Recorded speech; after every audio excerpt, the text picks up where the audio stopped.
건국대학교에서 한국사를 강의하는 김기덕입니다. 오늘은 여러분하고 같이 풍수 얘기를 좀 해보려고 합니다. 그러니까 풍수로 보는 우리 문화. 풍수라는 말 많이 들어보셨어요? 네. 근데 잘 모르죠? 네. 그래서 오늘은 사실 우리 전통생활 중에서 풍수가 많이 스며 있었는데 우리가 교육도 잘 안 받고 잘 모르고 있어요. 이런 얘기부터 한번 해보고 싶은데 우리 의식주 그럽니다. 네? 이런 말 많이 들어봤잖아요.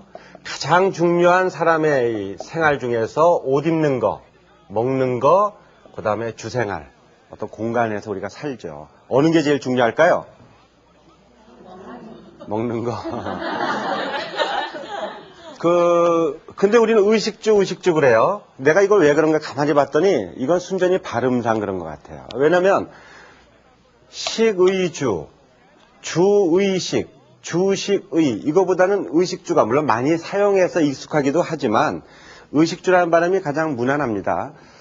근데 뭐 이렇게 옷 물론 굉장히 중요하고 합니다만은 사실 따지고 보면은 옷 입는 거라고 하는 것이 중요도로 볼 때는 가장 적을런지 몰라요. 사실 뭐 여러분 참 이쁜 옷들 많이 입었는데 우리가 살아가는 데 있어서 옷도 굉장히 중요하고 그렇지만은 옷의 중요성은 먹는 거나 이 사는 공간에 비하면 좀 적다고 볼 수 있습니다. 발음상 의식주. 제가 철원에 갔더니 철원에 이 통일기념관이라고 있어요. 전시관. 거기서 이제 북한의 생활에 대해서 이렇게 진열되어 있더라고요. 그러니까 보니까 북한에서는 식의주, 식이주 이렇게 써놨더라고. 그러니까 뭐냐면 역시 먹는 게 중요하니까. 그쵸? 아무래도 생활이 어렵고 그러니까 거기는 식의주 이렇게 나오더라고요. 근데 제가 풍수로 오늘 강의해서가 아니라 사실은요. 이 주생활이 참 중요한 겁니다. 우리 인간은 항상 이렇게 공간을 딛고 살아요. 그리고 잠을 잘 때나 밥을 먹을 때나 공부할 때나 일할 때나 어떤 공간 속에서 있습니다. 그래서 그 공간이 사람들을 편안하게 하고 안정되게 하느냐 아니면 불안하게 하느냐 이게 굉장히 중요한 겁니다. 사실은. 물론 먹는 거는 바로 영양소에 직결되기 때문에 중요하지만 사람이 우리가 뭐 돈을 벌든 출세하든 아니면 공부를 열심히 하든 정신생활을 맑게 하든 이게 딛고 있는 공간이 좋아야 된다 이거죠. 그래서 주생활이에요. 그래서 풍수라고 하는 것은 크게 보면 의식주 중에서 이 주에 관계되는 거다. 이제 제가 이제 주의 중요성을 이제 잠깐 얘기를 했습니다만은 여러분 한번 보세요. 만일에 산이 있는데 여기에 살아요. 여기에 꼭대기에 집 짓고 살아. 편안할까요? 우선 보기에도 불안하죠. 그렇죠? 극단적인 예지만은 그래서 옛날부터 이 꼭대기에는 집을 짓고 산 게 아니고 여긴 팔각정이라고 그래가지고 정자 있었어요. 정자라는 게 뭐예요? 가끔 가다 날씨 좋을 때 가서 한두 시간 어우 시원하다. 좀 이따 야 내려가자 이제 내려가는 거죠. 그렇죠? 거기에 1년 12달 산다?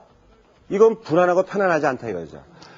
주생활은 사람들에 하여금 안정감을 주는 겁니다. 이 안정이라고 하는 것이 굉장히 중요한 거예요. 아까도 누차 얘기했지만 모든 출발은요.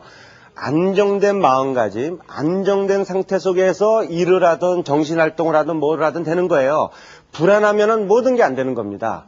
그래서 주생활의 기본은 뭐냐면 특히 풍수에서 얘기하는 주생활이라고 하는 것은 그 터가 안정감을 주느냐 안 주느냐. 여기 꼭대기에 있으면 우선 안정감을 안 주잖아요. 네. 산과 산 사이에 계곡이 있어요. 이 계곡으로 바람이 부는 거거든요. 그리고 여기로 물줄기가 이게 낮으니까 여기로 물과 바람이 요 계곡으로 온단 말이죠. 여기에 집을 짓고 살아요.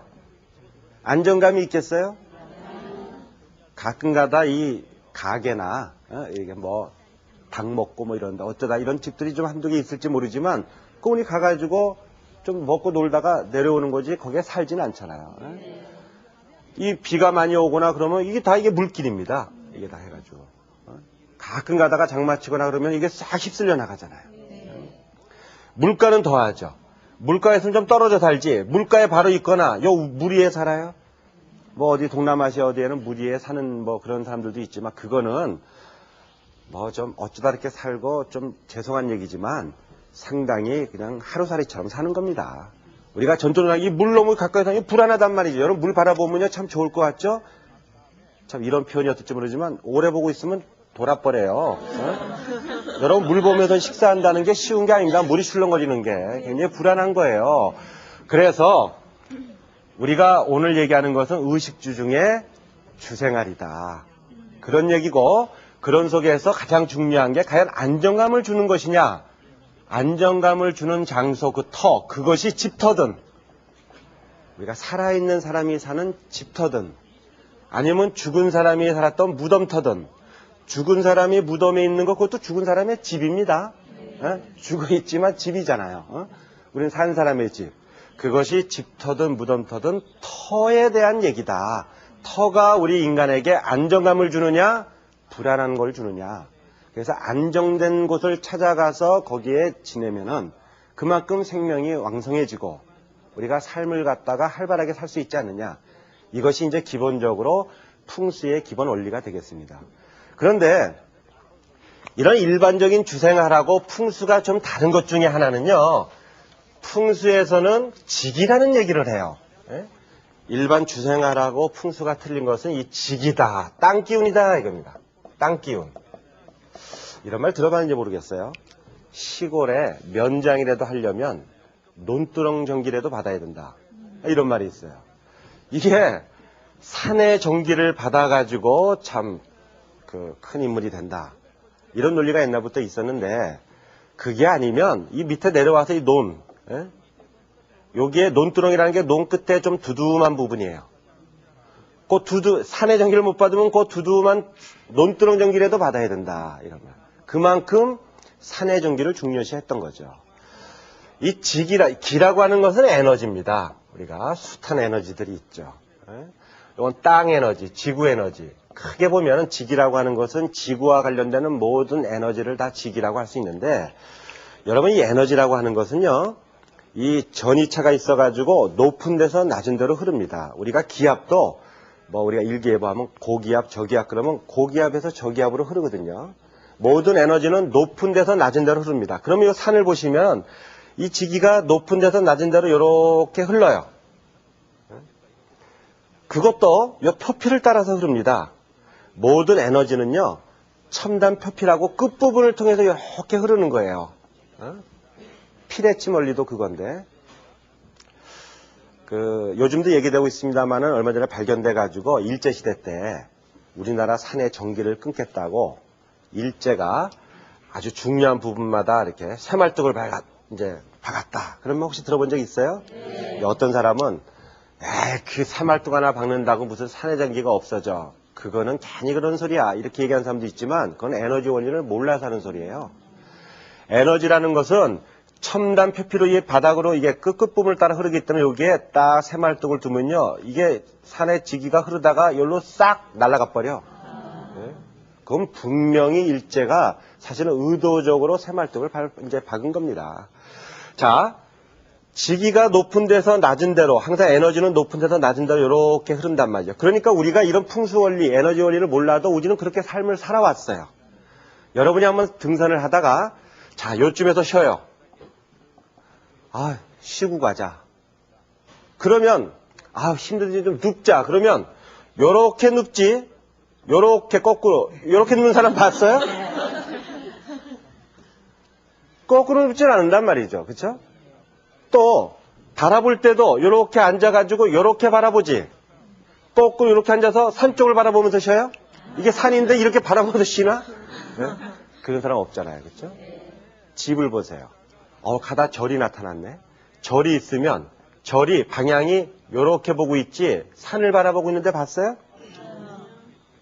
혹시 그런 절이 있으면 저한테 연락하세요. 왜냐면 조사 나가야 되거든. 부처님을 보세요. 여기 부처님이 있으면 부처님이 산을 등에다 대고서 이렇게 바라보고 있지 부처님이 산을 바라보고 있는 부처님 있어요? 역시 연락 주세요. 이것이 너무나 당연한 원칙이기 때문에 우리가 꼭 에너지의 원리니 지기의 원리를 몰라도 당연히 우리의 삶을 그렇게 살아왔단 말이죠. 그래서 예로부터 우리 마을에 사는 모습이라든가 그 형태를 뭐라고 얘기했냐면 배산임수다. 해가지고 배산임수. 배산임수라는 말이 이 말이에요. 산을 이게 등배 되거든. 산을 뒤로 했다. 산이 뒤에 있잖아요. 산을 뒤로 하고 앞을 이렇게 방해. 낮이니까 이게 이제 강이 흐르죠. 물이 흘러요. 산을 뒤로 하고 이거 물을 임했다. 앞에다 물을 했다. 그러니까 산이 이게 집이 있으면은 뒤로 하고 이렇게 봤다 이거죠. 지금 제가 얘기했듯이 절집도 그렇고. 저 궁궐 한번 가보세요. 경복궁에 가니까 궁궐을 갔다. 뒤에 북악산이 딱 있다. 근데 궁궐집이 북악산을 바라보고 있는 그 궁궐집이 있으면 또 역시 연락 주세요. 네? 그런 건 없다. 네? 그래서 전통적으로 우리의 마을 구조, 항상 살았던 구조는 그건 우리나라만이 아니라 어디든지 간에 배산임수였다. 산을 뒤로 하고 물을 앞으로 해서 이렇게 바라봤다 이겁니다. 청동기 시대부터 지금까지 우리는 배산임수로 살아왔는데 사실은요 1980년대 우리나라를 보면은 대단히 아파트가 생기면서 이 원칙이 깨져버렸어요. 막 깨지는 게 나와. 그래서 막 아파트들이 세우면서 막 산을 바라봐. 왜 그러겠어요? 요쪽이 남쪽이고 요쪽이 북쪽일 때 배산임수로 바라보려니까 북쪽이네. 남양 받겠다고. 그러니까 이런 모든 지세나 에너지의 원칙을 무시하고 이거보다 더 크게 본 게 뭐예요? 남양 좋다 이게 남양. 그래서 제가 이제 어떤 글에서 빗나간 남양신화 이렇게 했는데 남양이 최고다 그래가지고는 이런 지세 에너지 원리를 풀면서 그 수천 년 동안 그것이 꼭 풍수의 바탕을 뒀던 풍수라는 걸 몰라도 우리가 그렇게 살아왔던 배산임수로 살아왔는데 이걸 틀기 시작한 게 남양 때문에. 제가 그 건축하는 사람들 이제 모인 데서 이렇게 강의하면서 당신들이 주범이야 내가 이랬거든요. 근데 그 사람들이 한번 처음에 찔끔하더니 질문이 있다 그러면서 하는 얘기가. 그런데 그걸 알지만 남양으로 안 하면 분양이 안 됩니다. 우리가요. 사실 오늘 풍수 얘기를 제가 하고 있는데 풍수가 오늘날의 의미가 있느냐 없느냐 이런 얘기 할 수 있지만 저는 배산임수의 원칙만을 제가 다시 한번 얘기하는 것만으로도 풍수의 현재적 의미가 있다고 주장하고 싶어요. 예? 우리가 앞으로 남양이라고 하는 것이 물론 좋지만 이것도 지세가 맞아야 남양이 나오는 겁니다. 그래서 옛날부터 뭐랬냐면 남양집에 살려면 3대에 걸쳐서 음덕이 있어야 된다고 그랬어요. 지세가 그렇게 나오고 배산임수가 됐는데 마침 남양이야. 그래야 되는 것이지 이거는 지세를 어긋나면서 틀어버린다 이거죠. 이게 잘못된 거다. 우리가 오늘날 풍수에 대해서 별로 가르치지도 않고 사실 또 문제도 그동안 좀 있는 것도 사실이었기 때문에 우리가 부정적으로만 보지만 전통적으로 내려오는 배산임수의 원칙을 다시 한번 생각해야 된다. 환경 스페셜이라고 있어요. KBS에서 아주 잘 만드는 환경 스페셜이라고 혹시 좀 가까다 보셨는지 모르겠는데 제가 환경 스페셜을 다 조사해 봤거든요. 몇백 회 했습니다. 주제를 다 보니까 뭐 너구리를 살려라, 뭐 어느 식물, 뭐 어떤 식물이 사라지고 있다, 뭐 무슨 호랑이 얘기 이런 구체적인 동물 식물에 관한 얘기를 빼니까 나머지 모든 주제 얘기가 환경 스페셜의 주제가 오늘날 환경이 중요하다 그래가지고 만드는 환경 스페셜의 주제가 뭐냐면 구체적인 동물 식물의 얘기를 빼니까 전부 다 주제가 뭐냐면 공기와 물이에요. 오늘 주제가 뭐라고요? 풍수 아니에요, 풍수. 이게 바람이라는 건 공기 포함입니다. 그러니까 어떻든 간에 오늘날 환경이 중요하다고 얘기하는 주제가 이미 옛 선인들은 이러한 지세와 관련돼서 바람과 물, 이게 중요하다 얘기 된 거죠. 그래서 제가 사실은 환경 스페셜을 다 지금 검색하고 조사하면서 글을 쓰려고 해요. 그래서 환경 스페셜에서 얘기하는 이런 얘기들은 풍수에서 말하는 이런 거였다. 해가지고 그러면 사람들이 좀 긍정적으로 받아들일 거 아니에요. 그 중에 하나 제가 꼭 예를 두고 싶은 게 오스트리아인가 어떤 나라인데 그 나라는요 집을 지을 때 우리는 지금 집을 지을 때 어떻게 해요? 집을 지으려고 그러면은 딱 가서 어디 이제 구청에 가서 집을 지으려고 하면 지적도를 보고 도로계획 이런 거 본 다음에 도로계획이 도로가 납니다. 안 되겠어요. 그래가지고 허락을 안 하고 또 어떤 경우는 뭐 다 이상이 없으니까 집을 지으세요. 그래서 허락을 하잖아요. 근데 그 오스트리아 하는 말이죠. 우리가 하는 그렇게 검사하는 거 외에 하나가 더 있어. 그게 뭐냐면 풍로도라는 거예요. 바람길을 이 사람들이 자기들 지형에다가 모든 걸 다 이걸 설치해가지고, 조사하는 걸 설치해가지고, 전국에다가 바람의 흐름을, 어떻게 바람이 흐르고 계절별로 어떻게 흐르는지에 대해서 바람길을 다 조사한 풍로도가 있어요. 그래가지고 집을 짓겠다고 그러면은 다른 것도 우리처럼 다 보지만 하나를 더 봐. 풍로도를 딱 펼쳐가지고 바람길에 이렇게 집을 지은다 그러면은 이건 안 됩니다. 바람길입니다. 참, 어떻게 보면 그게 풍수예요. 예? 우리는 어떻게 됩니까? 바람길이고 물길이고 나발이고 산이고 나발이고, 지금 산이 있으면 전부 가리잖아요. 전부 가려. 어? 그리고 좀 아까 얘기했지만 기본적인 나왔던 배산임수의 원칙. 예전에 전통가옥에 어디 하나 이 원칙이 어긋나지 않았는데 지금은 남양이라는 이름으로 꺾잖아요. 이런 문제들이 사실은 오늘 얘기하려고 하는 풍수의 중요성에 대한 현재적 의미입니다. 제가 여러분한테 풍수가 굉장히 먼 얘기만이 아니다 하는 걸 하기 위해서 제가 이 얘기를 갖다가 조금 더 첨부시킨 겁니다. 자, 그러면 우리가 본격적으로 풍수 이론을 갖다가 한번 들어가 보겠어요. 자, 제가 이해하기 쉬우라고 여기다가 간략한 도표를 한번 만들었습니다. 자, 풍수 이론의 원리와 응용 이렇게 되어 있습니다. 제가 좀 전에 지기 얘기를 좀 했어요. 지기. 근데 이 지기 자체는 우선 잘 안 보이기 때문에 이 얘기를 오래 하는 것보다는 이 안 보이는 이 지기는요, 반드시 실제 눈으로 보이는 자연의 형태로 나타납니다. 우리는 그렇기 때문에 해볼 수 있는 거예요. 이거는 풍수만 그런 게 아니고 모든 것은요, 모든 본질적인 것, 추상적인 것까지도 사실은 눈에 보이는 현상으로 나타나요. 사랑 자체를 눈에 보입니까? 근데 사랑하는 행위를 통해서 우리가 알 수 있죠. 정의, 그것도 어떤 행위를 보면서 저게 정의다. 정의로운 짓이다. 우리 이렇게 알 수 있는 거잖아요. 마찬가지로 지기 자체를 물론 또 설명할 수도 있지만 이 지기는 반드시 실제 그것이 자연의 모습으로 나타난다. 실제 자연의 자연스러운 모습으로 나타나고요. 그래서 그 자연의 지세를 보고서는 우리는 어떻게 하는 거냐면 그거를 통해서 지기가 나타나는 실제 자연의 모습을 통해서 풍수 이론을 도출해내는 거예요. 그러니까 해볼 수 있는 거죠. 눈에 안 보이는 게 눈에 나타난다. 그걸 갖고서 이론이 나온다. 그래서 오늘은 풍수 이론 중에서도 가장 중요한 마스터키. 제가 전번 주에 음양오행 얘기하면서 마스터키 얘기를 했는데 이왕이면 마스터키 중에서도요, 최고의 마스터키를 갖다 배워둘 필요가 있어요. 아주 시원찮은 마스터키도 이게 등급이 있습니다. 조그만 마스터키보다는 모든 게 통용되는 마스터키가 굉장히 중요한데 풍수에서 풍수 이론 중에서 최고의 마스터키가 뭐냐면 사신사라고 하는 거예요. 사신사. 여러분 이 중에 반은 들어봤어요. 이런 말 하죠. 자청룡 우베코. 들어봤어요? 그게 사신사 넷 중에 둘 얘기예요. 사실은. 보면은 한자로 보시면요. 4개입니다. 4개. 신령스러운 산이다. 4군데 우리는요. 모든 방향을 다 얘기할 때 그냥 흔히 얘기하면 사방 그러면 돼요. 4군데. 전, 후, 자, 우. 그 4개만 하면 다 되는 겁니다. 그래서 이게 사라는 건 전후좌우예요.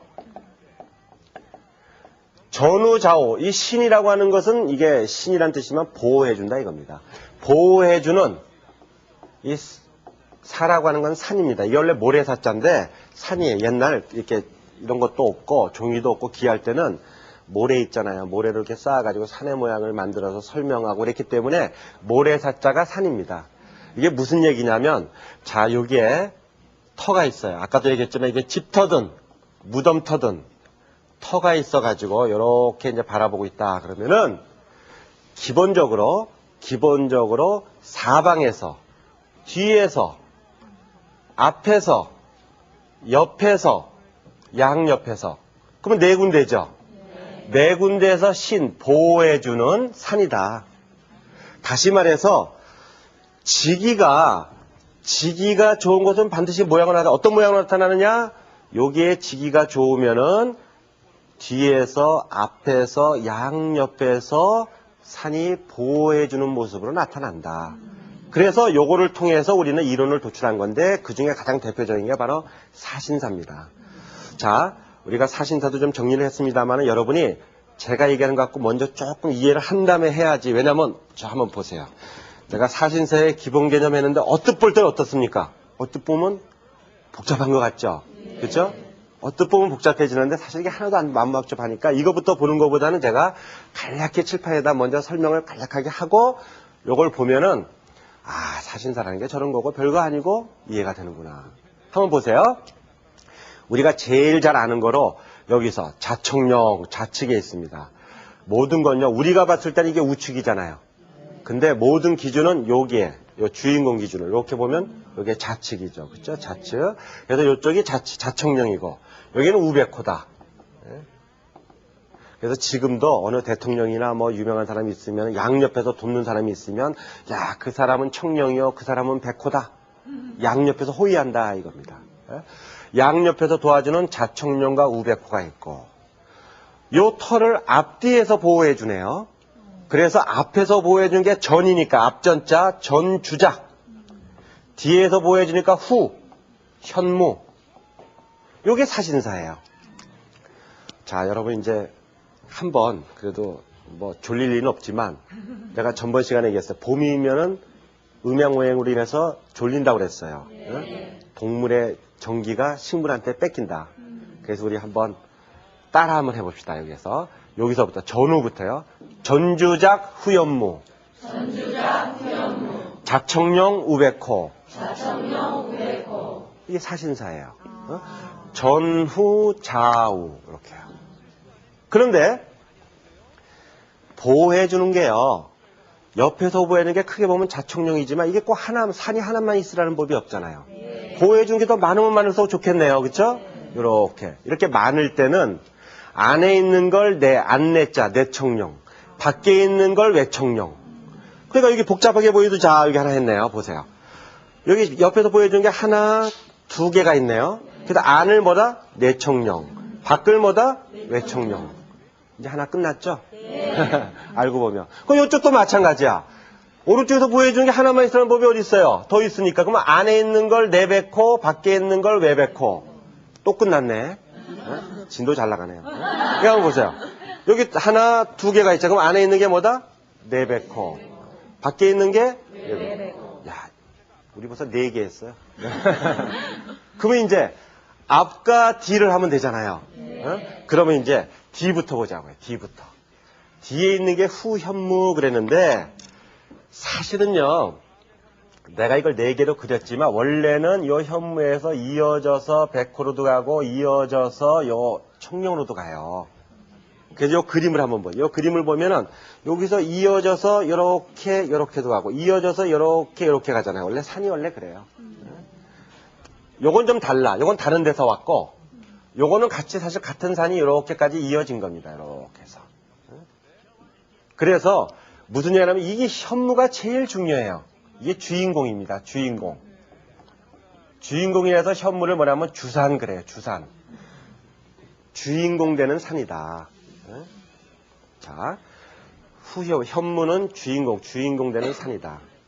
근데 이런 산이 갑자기 멀쩡한 있다가 천지창조되듯이 불뚝 솟았을까요? 이게 어디서 왔단 말이죠. 어디서 왔어. 그러니까 자, 이 현무도 어디서 왔어. 산이 있고 또 어디서 왔어. 또 어디서 왔어요. 우리 족보가 있듯이 여러분이 갑자기 천지창조됐어요? 여러분 어머니, 아버지가 있고 할아버지가 있고 계속 올라가면 누가 있어요? 시조라고 그러잖아요. 시조. 마찬가지로 산도 똑같아요. 이게 갑자기 나타난 게 아니라 그게 온 산이 있고 온 산이 계속 갑니다. 산도 시조가 있어요. 우리나라의 시조산에 해당하는 게 백두산입니다. 백두산. 이게 우리나라 시조산. 모든 산은 다 백두산에서 다 연결됐어요. 그리고 풍수에서 이제 이야기해서 이 주인공 되는 현무가 굉장히 중요하지만 우리도 사랑을 했죠. 넌 참 괜찮은 애 같아. 아버지가 누구지? 우리 이렇게 물을 수 있잖아요. 아버지는 어떤가? 괜찮네. 할아버지는 누구야? 우리가 이게 묻듯이 산도 마찬가지란 말이죠. 이 주인공 되는 산이 얼마나 좋은가를 보기 위해서 요 산도 보지만 그 할아버지 또 증조 할아버지 쭉쭉 올라서 시조까지도 본다 이거죠.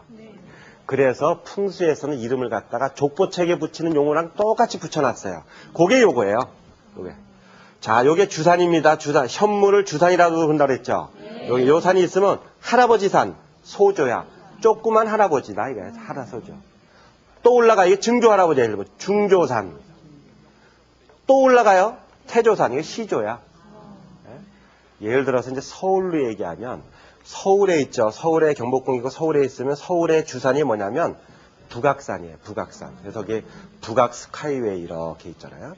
북악산이 주산이고 현무고 올라가면 그 조상에 해당하는 게 뭐냐면 예를 들면 북한산이에요. 서조산. 올라가면 중조산은 도봉산이고 더 올라서 끝까지 올라가면 태백산이야. 태조산. 이런 식으로 왜 이런 걸 복잡하게 만들어놨다고요? 주인공 되는 산이 얼마나 사신사로서 이걸 보호해 주느냐 하는 걸 갖다가 보기 위해서 그 출처를 너의 할아버지 이걸 따져가지고 용어를 다 만들면 좋지만 너무 복잡하니까 3개만 만들었어요. 주인공 위에 소조산, 중조산, 태조산. 자, 알고 보면 아무것도 아니죠. 족보책에서 할아버지 따지는 식이야. 그럼 제가 질문할게요. 어떤 산이 자, 주인공 되는 산이 굉장히 있는데 이 주인공 되는 산에 할아버지 소조, 또 할아버지 중조, 또 그 위에 시조, 태조산이 있어요. 주산, 소조산, 중조산, 태조산 중에 어느 산이 제일 중요할까요? 어느 산이 제일 좋아야 될까? 이게 굉장히 중요한 질문이에요. 이분이 굉장히 괜찮아지려면 아버지가 뛰어나야 되겠어요? 시조가 뛰어나야 되겠어요? 시조가 영이 정하면 뭐하냐고. 죄송합니다. 아버지가 죄를 지어서 반역자야. 아버지가 거지야. 그러면 그 아들은 잘되기가 일단 어려운 조건에서 자라잖아요. 증조 할아버지나 시조가 시원찮아도 아버지가 엄청난 부자야. 그러면 자기가 좋은 환경에서 자랄 수 있겠죠? 가까운 게 중요하단 말이에요. 항상. 이거는요 풍수가 아니라 망고 진리예요. 우리가 가까운 거에서부터 모든 게 출발하는 겁니다. 멀리 허황된 게 중요한 게 아니라 가까운 남한테 잘할 때도요 가까운 사람부터 잘해야 돼. 뭘 깨우칠 때도 가까운 것부터 깨우쳐야 되는 겁니다. 똑같이 제일 중요한 건 주산이에요. 소조, 중조, 태조가 다 좋고 주산도 좋으면 말할 나위 없지만 참고 삼아서 보는 거지만 제일 중요한 건 주산이다. 항상 풍수는 가까운 곳을 중시한다. 똑같이 질문합니다. 그러면 청룡이 2개가 있네요. 내청룡이 있고 외청룡이 있어요. 어느 게 더 좋아야 돼? 이제 금방 알았죠? 내청룡은 시원찮은데 외청룡만 좋아. 못 먹는 감이야. 그냥 겉모양만 그럴듯해. 우리 사람도 보면요. 겉보기에는 그럴듯한데 속은 썩었어요. 똑같은 식입니다. 이 백호든 청룡이든요. 항상 가까운 게 좋아야 돼요. 가까운 것부터. 그래서 따지긴 이렇게 여러 가지로 따지지만 주산이 제일 좋아야 된다. 자, 이제 하나 남았어요. 다 했어. 이제 요거 하나 남았어요. 전주자. 앞에서 있는 산입니다. 주자. 요걸 다른 말로 안산이라고 그래요. 안산. 요 안자라고 하는 건 책상 안자입니다. 우리 책상을 있으면 책상이 뒤에 있는 거 봤어요? 뒤에 책상이 왜 있어? 저기 앞에 책상이 있죠. 그러니까 앞에 있잖아요. 책상. 그래서 안산. 책상 한자를 써서 안산 혹은 주작 그럽니다. 근데 앞에 보이는 산도 하나만 있으라는 법이 없잖아요. 또 있을 수 있죠. 그래서 그걸 갖다가 조산 하나를 더 붙이면 그래서 여기다 나오잖아요. 여기 앞에 안산이 있네요. 혹은 주작 그런다 그러고 또 앞에 하나가 조산. 서울로 치면은 여기 남산입니다. 남산. 안산이 남산이고 조산에 해당하는 게 저 멀리 보이는 관악산. 이렇게 되는 거예요. 자, 그러면 여기서 사실은 알고 보니까 다 했어요. 이제 복잡해 보이는데 어느 정도 이해 하나 한번 봅시다. 자, 우선 먼저 여기가 집터든 무덤터든 여기 있으면은 청룡 안에 있으니까 내청룡 밖에 있으니까 외청룡 안에 있으니까 내뱉고 밖에 있으니까 외뱉고 이건 양옆에서 도와주는 겁니다. 뒤에서 도와주는 거 주인공이 되는 주산 족보 찾아서 산발리 소조, 중조, 태조. 앞에 있어요. 전주작. 주작이라도 그러고 안산이라도 그런다. 하나 더 너머에 있는 건 조산이다. 산은 다 했잖아요. 그렇죠? 그 다음에 이제 여기 물이 있으면 안에서 흐르는 물이 내수, 밖에서 흐르는 물이 외수. 서울로 치면은 요 내수가 모여서 이렇게 좀 청계천이 갑니다. 청계천이 가고 모아가지고 모여서 한강이 가고 이런 식으로. 처음에 이 그림 했을 때는 아이고 차라리 조는 게 낫겠다 이랬는데 알고 보니까 다 했잖아요. 사진사의 기본 개념, 그렇죠? 이게 이제 여기서부터 사진사의 기본 개념이 우리가 자 이것이 사진사가 풍수이론에서는 최고의 마스터키예요. 그래서 우리 이런 말 있잖아요. 다른 건 몰라도 그것이 집터든 무덤터든 가면은 왜 흔히 하는 건 탁 하면서 탁 자청룡 좋네, 우백호 좋네 뭐 이렇게 말하는 그게 다 뭐냐면 사진사를 보고 얘기하는 거다. 근데 외람된 얘기인데 아까 얘기한 것처럼요. 여러분은 잘 몰라도 혹시 그렇게 말하는 사람이 있으면 옆에서 이렇게 봐가지고 멀리 바라보는 사람일수록 엉터리다. 아까 제가 얘기했죠. 가까이 있는 것부터 먼저 잘 봐야 돼. 가까이 있는 거. 항상 자기한테 가까운 게 더 중요하다. 자, 이게 이제 사진사입니다.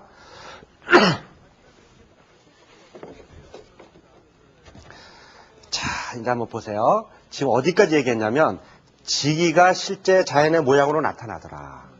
모양으로 나타나니까 거기서 풍수이론이 도출됐는데 우리가 이 풍수이론 중에서 물론 그 외에도 많이 있지만 제일 중요한 마스터키 우리가 사신사를 배운 겁니다. 우리가 이미 이만큼 배운 거예요. 근데 이제 마지막이 또 뭐냐면은 이렇게 풍수의 산의 원리를 이해한 다음에 중요한 것은 그걸 해석을 하는 겁니다. 사람의 일에 그걸 인사라고 그래요. 우리는 사람이 주인공이고 사람 일이 어떻게 될까 이게 참 궁금한 겁니다. 그러면 산의 이러한 사신사의 조건에 따라서 그러면은 여기에 있는 터가 어떠한 영향을 받을까 해석을 하고 싶은 거예요. 해석을 사람 일에 대해서. 그래서 우리가 해석을 갖다가 좀 배워야 되는데 이게 이제 어떤 면에서 가장 중요하다고도 할 수 있어요. 자, 한번 보세요. 이제 어떻게 보면 복잡해 보이지만 아까도 배웠기 때문에 이제 겁먹지 않겠죠? 네. 저것도 이제 조금 하면 알 수 있는 거예요. 자, 이거 한번 보세요. 이게 사신사의 인사해석이다. 제목을. 사신사를 갖고서는 사람의 일, 그런 걸 한번 해석해 보는 겁니다. 우선 가장 기본적으로 보세요. 여기서 가장 중요하게 색깔을 집어넣은 거. 그건 이미 아까 우리가 배운 거야. 보세요. 청룡, 자청룡, 우백호, 전주작, 여기 후연무, 혹은 주산이라고 그런다고 그랬죠? 전주작, 혹은 안산이라고 그런다고 그랬죠? 가운데는 이게 집터다 이게. 그래서 풍수에서는 혈 그러는데 집터든 무덤터든 터예요. 중요한 거 5가지는 아까 거 그대로 나왔잖아요. 이제 나머지 해석을 하는 건데 우선 기본 해석을 보시면요. 가장 우리가 쉬운 자청룡 우백호를 한번 예를 들어보자고요. 이거는 손하고 똑같아요, 사실은. 이게 몸을 보호하는데 터가 우리 몸이라면, 몸의 가장 중요한 부분이라면 손이요 이렇게 보호해준다. 옷이 제가 옷을 벗었습니다만은 바람이 불거나 몸을 보호하려면 어떻게 돼요? 단추를 여미죠? 이렇게 여미잖아. 요쪽이 자충력이 요쪽이 우백호야 옷이. 여러분 옷 똑같은 이치입니다. 세상 이치가 다 그렇게 돼 있는 거예요. 해가지고 우리 손이 왜 거꾸로는 안 꺾여져요? 기본적으로 보호하라고. 이게 자연스러운 모습이지 이게 이건 안 되잖아요. 제가 항상 사람의 몸이 소우주다. 생긴 것 자체가 이미 보호하라고 돼 있는 겁니다. 해가지고. 그래서 우선 다른 건 몰라도요. 보세요. 백호와 청룡이 어떤 게 더 좋은 거냐면 안을 더 보호해 주려면 어떤 게 더 보호해 주는 거예요. 더 이럴수록 보호해 주는 거죠. 해석을 좀 해봐야 되는데요. 이 사신사의 해석이 우리가 이 안에 있는 터에 대해서 어떤 영향을 미치느냐가 이제 풍수에서 이루어지는 해석입니다. 우선 먼저 요걸 한번 보세요. 요쪽. 제가 전번 시간에 사실은 음양오행 혹시 그때 못 들으신 분이 있으면 한번 다시 다시 보기를 한번 보세요. 음양론이라고 해가지고 항상 상대성이다. 음이 있으면 양이 있다. 해가 있으면 달이 있다. 그래서 상대성으로 이해해야 된다. 그렇게 얘기했죠. 모든 우리가 지성이나 판단력은 상대적인 측면을 이해할 때 생기는 거예요. 그래도 여기 상대적이다. 현무, 주산의 상대는 뭐다? 주작, 안살이다 이거예요. 뒤에 보세요. 후, 전의 반대는 후죠. 전하고 후하고 상대지. 전하고 우가 상대야? 전후 이런 말 잘 안 쓰잖아. 전후, 좌우 이런 말 쓰잖아요. 그러니까 요게 상대고 요게 상대예요. 요게 음양이고 요게 음양입니다. 그래서 이렇게 제가 여기 종축 이렇게 행축. 그럼 먼저 해석을 갖다가 요 현무 주산부터 한번 해석을 해볼게요. 아까 제가 현무는 주인공 되는 산이다. 여기서부터 모든 게 시작된다. 그래가지고 주산 그런다 그랬죠. 해석이 벌써 여기서 나와. 해석이 그래서 이게 주예요. 주인공이야. 나다 이게 나. 그러니까 현무 주산이 어떤 상태인지 그걸 갖다가 해석을 할 때 주인공 나다 이게 다른 말로 하면 나. 그럼 거꾸로요. 주니까 반대 음양 객. 남이다 이게 남. 상대방. 나요 남이다. 주다 객이다 이렇게. 그러니까 보세요. 만일에 앞에 안산이 이게 없어. 이게 안산이 없다. 그러면 어떻게 돼요? 어떻게 해석하겠어요? 풍수에 이게 없거나 잘못되어 있으면 남이라고 하는 것은 대인관계잖아요. 남이 나를 어떻게 생각하느냐. 남이 남한테 존경을 잘 못 받아.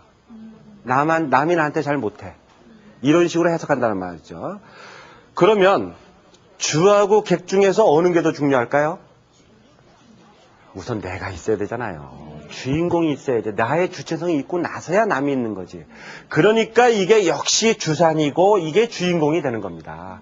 아까 제가 배산임수라고 얘기했는데 요게 집을 짓고 있으면 나중에는 다 간도더라도 요게 배산. 가장 중요한 요게 현무, 주산이죠. 그래서 요게 주고 요게 객이다. 요게 나요, 요게 남이다. 항상 이게 가장 중요한 해석입니다. 그것이 집터든 무덤터든 기본적으로 뒤에 있는 산이 나고 앞에 있는 산이 남이다. 그래서 주와 객으로 표시한다. 그리고요, 뒤에 있는 산은 오행을 전에 우리 음양을 했죠. 그러니까 수로 돼가지고 오행으로 볼 때는 수인데 이 수는 뭐냐면 지혜를 상징해요. 지혜. 그 노자에도 상선약수라고 나오고 물은 지혜의 상징입니다. 물이라는 걸 한번 노는 게 어떻게 노나 보세요. 물이 싸우는 줄 알아요? 물은 막 흐르다가요. 뭐 좀 걸림돌이 있으면 싹 돌아갑니다. 물이 그렇죠?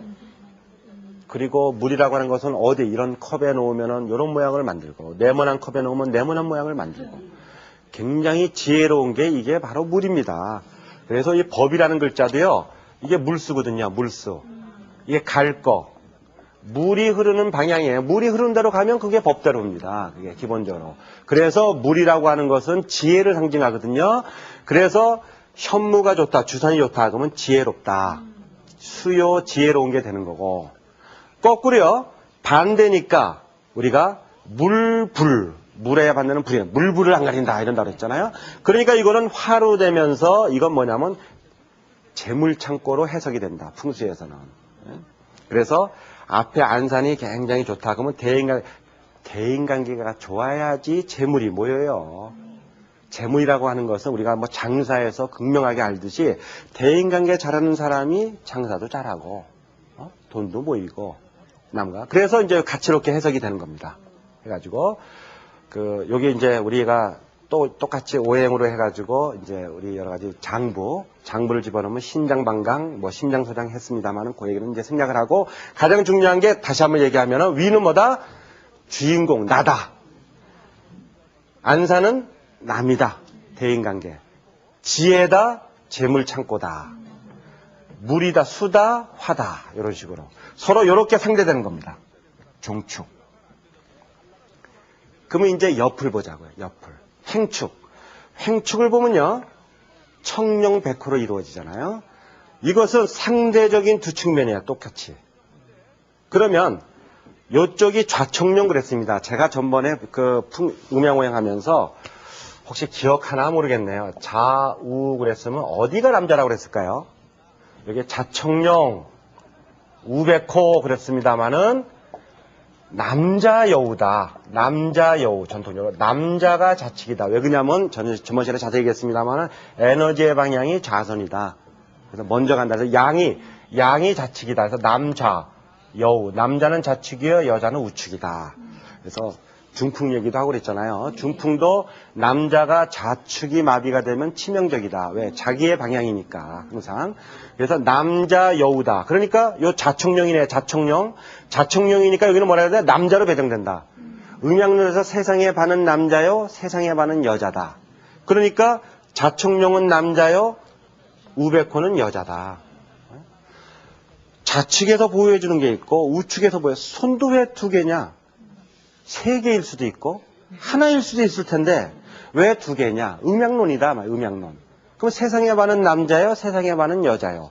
그렇게 넣어서 해석을 하는 겁니다. 그래서 남자요, 여자요. 원칙적으로 남자는 관직에 있고 직장을 추구하면서 명예를 추구하잖아요. 기본적으로. 그래서 관직, 명예. 여자는 재물수단. 실제로요, 재물 모으고 불리는 건 여자가 합니다. 남자는 돈 갖다 주지만 그걸 어떻게 모으고 불리냐는 거는 우리 어머니들 다 보세요. 벌기는 아버지가 벌어 왔지만 어머니가 다 불렸어요. 그래서 재물과 여자. 또 어떤 면에서 이런 말은 뭐한데 좀 혹시 여자를 취하려면 기본적으로 재물도 좀 있어야 돼. 하여튼 여자와 재물이 서로 짝이 맞는 거고요. 이쪽에 남자와 간직, 명예가 짝이 맞는 거다. 우리 정근대 시대에 보면요, 간직도 또 둘로 나눠요. 같은 간직이라도 문간이 있고 무간이 있어요. 글을 쓴 사람이 있고 칼을 쓰는 사람이 있어. 그러면 문무로 나누면 이쪽이 문이요, 이쪽이 무입니다. 아이들 적성으로 따지면 이게 문가고 이게 무가야. 이때 이게 그 문가고 이가라고 할 수 있어요. 그리고 예전으로 따지면 문간, 무간. 이런 식으로. 자, 오행으로 보면 목이요, 금이요. 해가지고, 우리가 유교의 대표적인 오상, 인의의 지신을 보면 이게 인이다, 의이다. 이건 전번 시간에 얘기를 했습니다. 그래서 인, 이쪽 청령이 좋아야지 어질게 되고 간도 좋아지고 반대로 간이 나빠지고 간담이 나빠지면 어진 마음을 품어야 되고 이런 식으로 서로 짝이 맞는다. 근데요, 여기 남자라 여자라고 그랬는데 똑같은 남자로 치면요, 장남이 청룡이고 차남이 백호입니다. 왜 그럴까? 이거 아는 사람이 있으면은 참 시험 점수 더 준다고 할 수도 없고, 한번 상상을 해보세요.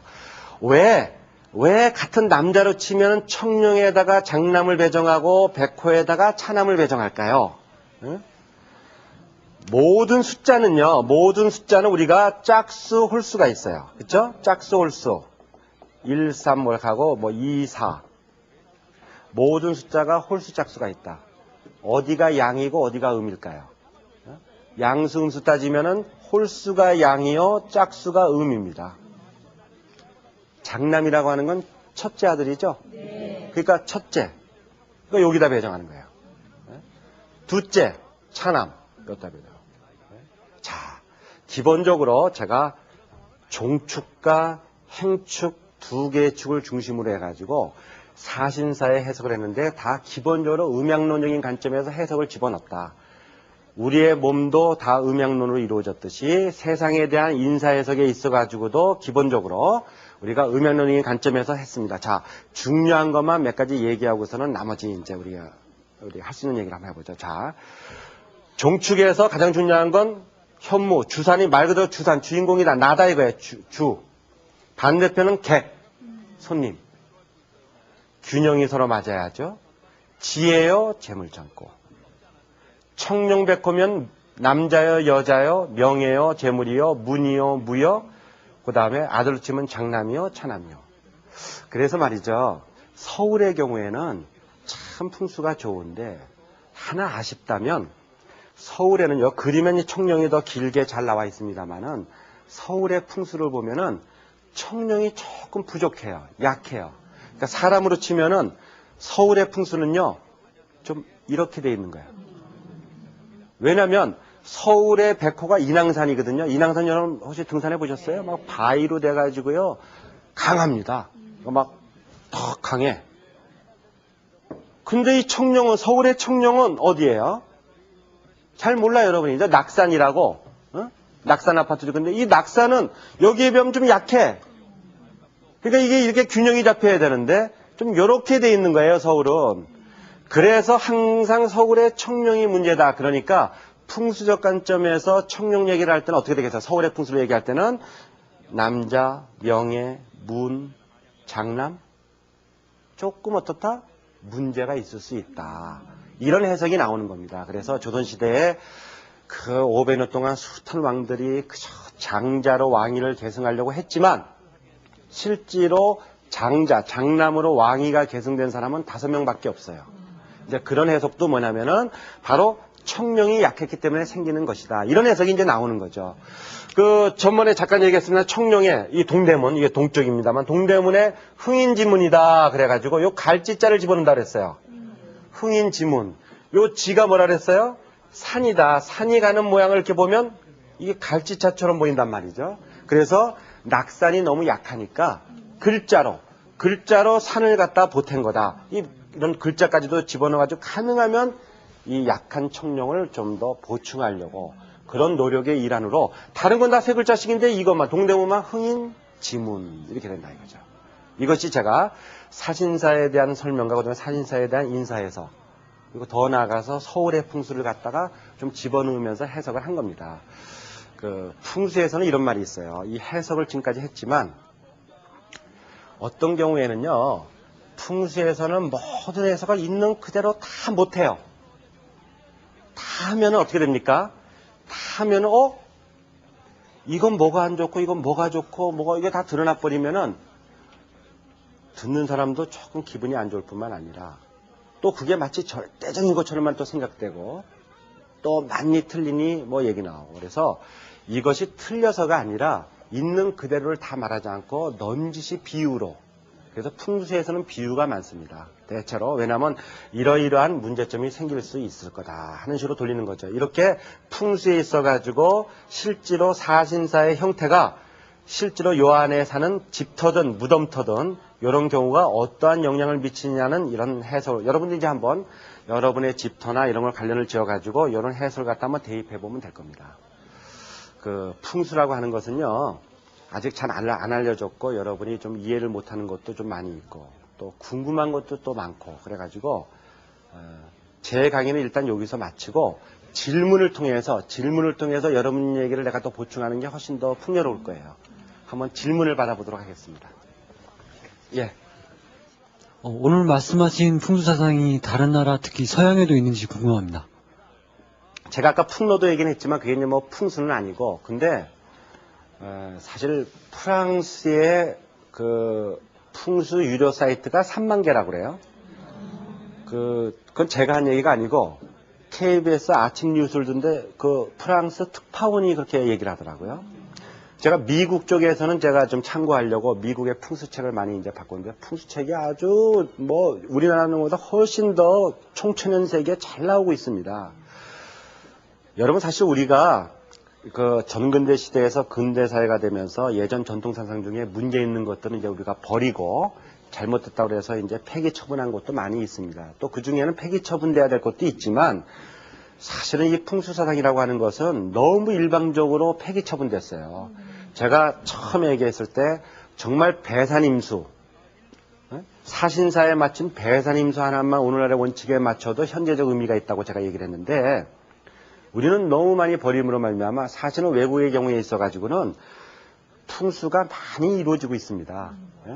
미국의 경우에도 많이 이루어지고 있고 물론 그게 주로 중국의 이 홍콩이라든가 중국 사람들이 가가지고 풍수를 퍼뜨렸고 우리가 하는 풍수하고는 조금 차이는 있습니다만은 기본적으로 풍수적 사고에서 많이 행동한다. 미군 부대도요. 여러분 용산에 미군 부대 잡을 때 그냥 잡은 거 아닙니다. 그 당시 신문에 많이 났는데 자기들 풍수 보는 사람 우리 한국의 풍수 보는 사람 다 나와가지고 풍수 입지 조건 한 거예요. 그래서 제가 말하고 싶은 것은 우리가 이제 버릴 것도 버려야 되고 또 풍수의 부정적인 면은 극복해야 되지만 아까 누차 얘기했지만 우리가 주생활이라고 했잖아요.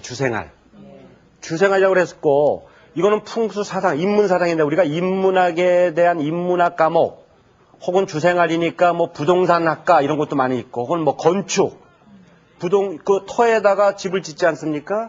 이러한 인문학, 부동산, 건축학을 하는 데 있어가지고 최소한도 풍수 강의가 이루어지고 연구가 돼야 되는데 우리나라 현재 실정에서는 거의 전무합니다. 이러한 것들이 물론 부정적인 거는 버려야 되겠지만 너무 우리가 일방적으로 매도돼서 없어졌기 때문에 실제로 아까 봤듯이 배산임수라는 대원칙에 어긋나는 행동들을 너무 자연스럽게 하고 그 다음에 항용 스페셜 얘기를 했습니다만은 다른 나라는 훨씬 풍과 수의 측면에서 볼 땐 더 발달됨에도 불구하고 우리는 예전부터 내려오던 걸 갖다가 참고해서 살릴 것도 못 살리는 이러한 점을 지적할 수가 있겠어요. 또 있으면 질문 하나 받겠습니다. 예. 최근 매장보다는 화장이 많이 선호되고 있는데요. 교수님께서는 화장에 대해서 어떻게 생각하시는지요? 오늘 사실은요, 너무 짧은 시간 동안에 풍수의 원리에, 지기에, 뭐 사신사 해석까지 하느라고 우리가 매장이나 화장 얘기를 많이 못했습니다. 질문 나오면 그것만 조금 보태면은 지금 우리가 매장을 하다가 지금 화장이 유행하잖아요. 그렇죠? 화장. 자세한 얘기 할 시간은 없지만 우리 이렇게 생각하면 됩니다.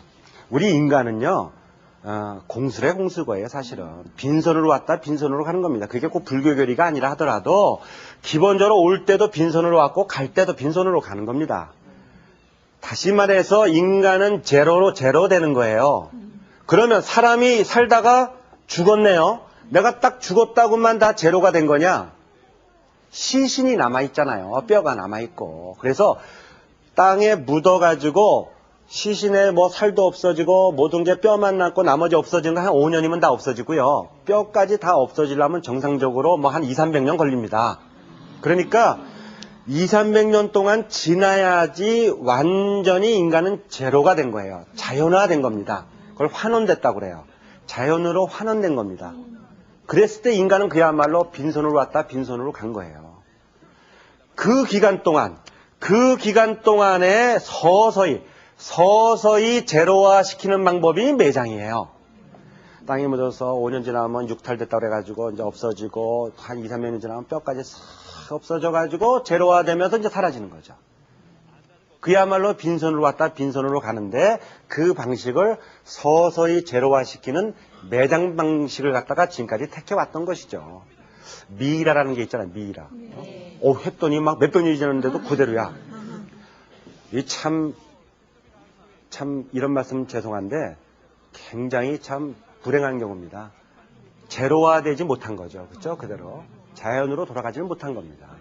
그런데 화장이라는 건 뭐냐면 200~300년 동안 이렇게 길게 인연을 맺지 않고 죽자마자 바로 제로화 시키는 거야. 그러니까 급속 제로화야. 급속 제로. 쉽게 얘기하면. 급속도로 제로화 시키는 게 화장이에요. 그러니까 매장이든 화장이든 사실은 목표는 제로입니다. 제로. 둘 다 있을 수 있어요. 단 화장이라는 것은 불로 해가지고 막 한다는 방식이 자연스러운 방식이 아니니까 예로부터 불교에서 스님들이 해왔고 보통 사람들은 매장 방식을 통해서 서서히 제로화 시켰던 거죠. 근데 이제 지금 매장의 문제점도 일부 있고 또 장수도 별로 없고 그러니까 이제 화장이 유행하게 되고 이제 화장에 대해서 화장도 하나의 방식입니다. 그래서 가는 건 좋은데 제가 이 자리에서 꼭 여러분한테 이제 말씀드리고 싶은 거는 매장이든 화장이든 목표를 알아야 된다. 목표는 뭐예요? 제로다 이게 제로. 근데 지금 화장 방식 보세요. 지금의 화장 방식은 방식도 조금 부족해가지고 완전 제로가 안 돼. 화장을 시킨 다음에 뼈가루가 남아서 뼈가루를 갖다 빤 다음에 이게 뼈가루가 있잖아요. 남았을 뿐만 아니라 그걸 또 보관을 해요. 그걸 또 어디다 보관해? 돌에다가 보관을 해. 천년만년 안 없어진다 이거죠. 목적을 알고서 화장을 해야 되는데 급속도로 제로화 시킨다면 좋다 이거예요. 근데 지금 방식은 그래서 제가 어떤 글에다 뭐라 썼냐면 뼈가루 미이라라고 그랬어요. 뼈가루 형태지만 그건 미이라야. 그걸 더군다나 돌에다가 보관하니까 이건 영원히 안 없어져요. 이거는 원칙을 모르고 하는 짓이다. 더군다나 돌로 한다는 게 큰 문제입니다. 여러분 환경 파괴로 따지면요. 돌이라고 하는 게 산이 있잖아. 산에 지게 있으면 돌이라고 하는 건 아주 깊숙하고 돌이라고 하는 자체가 얼마나 단단해요. 아주 깊고 좋은 산에서 나오는 거예요. 좋으면서도 깊은 산에서 나오기 때문에 돌을 캐내려면요. 방송에서 이런 말이 참 될 수 없을지 모르지만 산을 작사를 내야 되는 겁니다. 그래야지 돌이 나오는 거예요. 이거는 엄청난 환경 파괴입니다. 그럴 뿐만 아니라 화장의 기본 뜻이 제로로 가야 되는데 제로로 가지도 않고 그걸 남겨요. 남길 뿐만 아니라 돌로 싸니까 천년만, 우리 지금 문화재 가보세요. 석굴암, 석굴암도 그렇고, 문화재 가면은 돌로 된 것만 남아있잖아요. 탑. 예? 천년만년 안 없어진단 말이죠. 문화재는 참 아름다운 것이지만, 지금부터 이제 500년, 100년, 500년, 1000년 지나보세요. 다보다 석가탑이 남은 게 아니라, 맨 뼈가루 미라가 있고, 거기에 돌이 남아가지고 천년만년 남는다고 생각을 해보세요. 그거는 근본 원칙에 어긋나는 것이다. 이 점을 우리가 화장으로 간다 하더라도 꼭 생각해야 된다. 이렇게 제가 강조하고 싶습니다. 제가 오늘 역시 또 짧은 시간 동안에 풍수에 대해서 이제 주생활 얘기도 하고 또 전통 얘기도 하고 오늘날 생활도 얘기하면서 많이 얘기하느라고 좀 시간이 짧았습니다만은 자, 마지막 얘기 제가 이런 얘기 하나 하고 싶어요. 사신사의 이런 바로 해석 때문에 풍수에서는 자연을 이해한 다음에 이렇게 인사에다가 해석한다고 그랬죠? 바로 이런 점 때문에 사실은 또 풍수에 부정적인 면이 있는 거예요. 왜냐하면 해석하는 사람이 제대로 하면 좋은데 해석하는 사람이 엉뚱하게 하거나 왜냐면요. 이 모든 해석한다는 거 연구자들도 공부할 때 결국 공부하고 나서는 연구자들도 전문가들도 해석하는 겁니다. 다 사회를 해석하고 다 해석하는 거예요. 이런 풍수나 뭐 쉽게 말하면 사주도 마찬가지고 풍수도 해석할 때 어떠한 해석가도 그것이 사회를 해석하든 무슨 개인의 뭐 인생을 해석하든 심지어 운명을 해석하든 어떠한 해석가도 자기의 수준을 넘어설 수 없습니다. 다시 말해서 해석가가 인격적으로나 세상을 바라보는 눈에 있어서나 뛰어나고 지향점, 목표가 뚜렷해야 됩니다. 지금까지 풍수가 문제가 많았던 이유 중에 하나는 이것을 산을 보고서 나름대로 이렇게 해석하는 사람 자체가 좀 문제가 있었던 건 사실이다. 그러나 그렇다고 해서 우리가 이 주생활, 터, 모든 안정감의 기반, 우리 인간 삶의 안정의 기본을 이루는 이 주생활의 기본을 이루고 터의 기본을 이루는 풍수 자체를 전혀 무시하는 것도 또 문제다. 그래서 부정적인 거는 우리가 극복해 나아가면서 우리의 큰 축을 차지하는 이 주생활, 안정을 가져다 주는 주생활을 갖다가 오늘날에 맞춰가지고 새롭게 재해석하고 이왕이면 개인의 삶보다는 공공선을 함양하는 방향으로 새롭게 정립해가는 것이 오늘날 풍수의 과제라고 할 수 있습니다. 오늘 얘기는 이것으로 마치겠습니다. 감사합니다.